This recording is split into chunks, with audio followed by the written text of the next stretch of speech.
Let me guess. Guys, someone's behind me.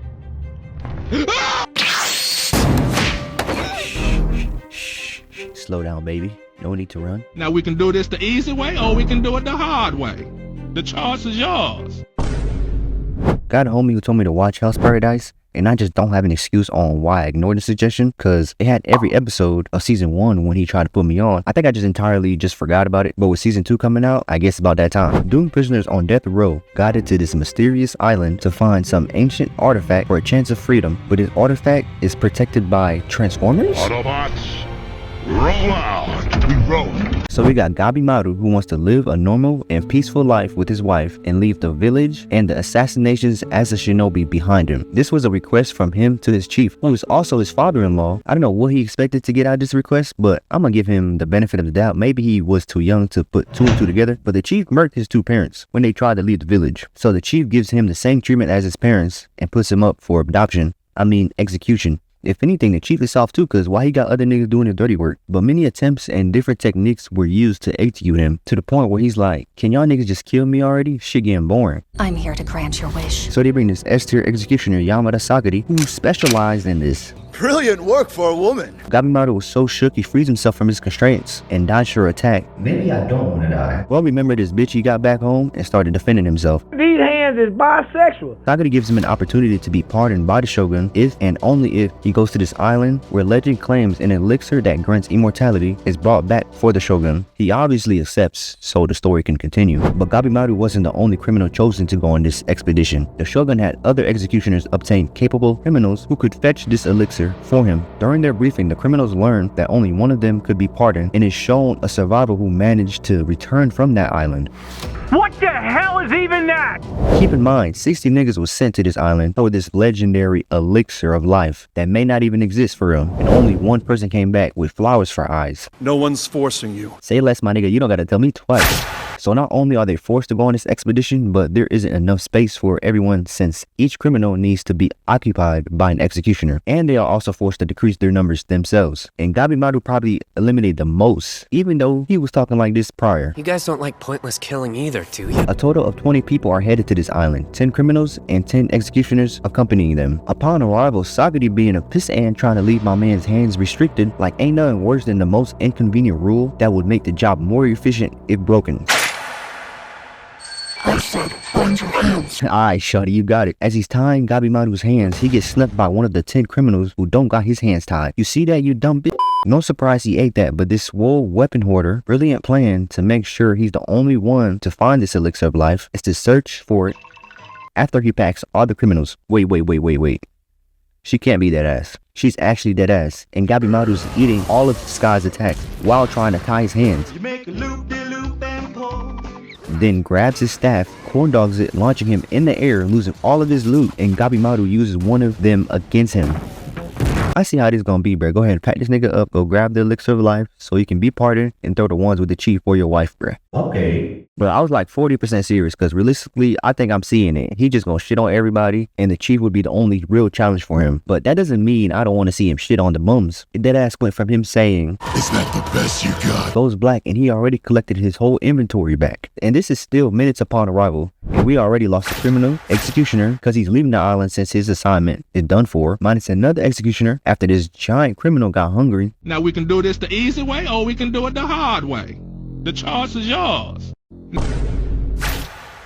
Minus 2 more criminals after 2 other criminals had the same idea as that swole weapon hoarder, and minus 1 more criminal after this executioner got one of the worst post-nut clarities known to man. Nigga really got his nut off and murked this bitch. If Tyler didn't have receipts, he would've wished he was on this nigga's timing. Gabimaru's getting sick and tired of this goody two-shoes and tries to end her, saying she's in the way of him finding this elixir, but he hesitates thinking about his wife. Not gonna lie, the chief is right. This nigga is weak. The wife done turned this nigga soft. That's not weakness. It isn't that you feel nothing. Okay. She basically says it's not weak to be in tune with your feelings and shit, but real niggas know you gotta hold everything in till a minor inconvenience occurs that triggers you to explode, taking it out on the innocent person who cares for you. They end up getting surprised by a handful of monsters, but it's Gabimaru. It would literally be a piece of cake if he didn't have to lift some dead weight. Now he gotta get saved by another executioner who's accompanying Yuzuriha that already has one. She seems to be creating a harem and tries to recruit Gabimaru, but he's a loyal man, as he should be, but arch lose. They do end up teaming up, working together, setting up camp after Sagari done passed out from exhaustion. A little bit later, one of the executioners become too distracted, mansplaining to Sagari that she's not cut out for this, and gets swatted like a fly by this giant. And Yoshiruha doesn't even plan on helping, she just wanna watch at a safe distance, leaving Gabimaru to handle this giant, but none of his physical attacks are even working. He had to wait on Sagari to finish saying her goodbyes, but even with her special breathing technique, it wasn't enough. Gabimaru burned the force so the giant could bring his neck down for some air as Sagari handled the rest. Okay, now, so this is where good becomes great. The team happened to run into this little girl, and Groot, if he was on Fent, they provide them with shelter, food, bath, lore about this island, and how the elixir of life is real. It's located in the middle of the island, but you gotta get through the Tenzin, which are Eternally beautiful, perfect beings. I was finna let that nigga tell you, but he started gargling off rip. The Tenzin are 7 immortal beings that can instant sex change with no surgery. They basically run this island, and they already ran into some of the intruders. And with their type of healing factor and the use of Tau, which is damn near hockey, packing these 3 were super easy, barely an inconvenience. But all of this info is literally irrelevant to Gabimaru. Once he heard that the elixir exists, that's all he was worried about. He could give 2 shits about those Tenzin niggas. So when everyone fell asleep, he traveled to the center of the island to find that elixir, but ends up finding a Tenzin instead. Let me guess.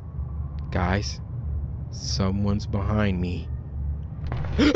It was on sight, and hand-to-hand combat, Gabimaru low-key might got it. He kicked him in the head so hard, that shit 360'd like 6 times. Jarvis, play it back, reduce speed to 50%. 1, 2, damn, that shit's still fast as fuck. Jarvis, reduce speed to 10%.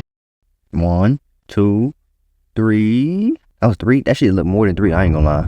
1, a 2, a 3, a 4. It might have been 4, but Gabimaru sets him on fire, and it turns to a nigga.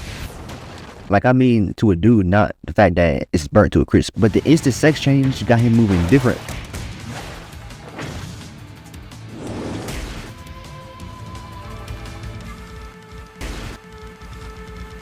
Then turns back to a woman and starts using Tau, blasting Gabimaru, and this nigga's just facing every single blast to eviscerate this bitch.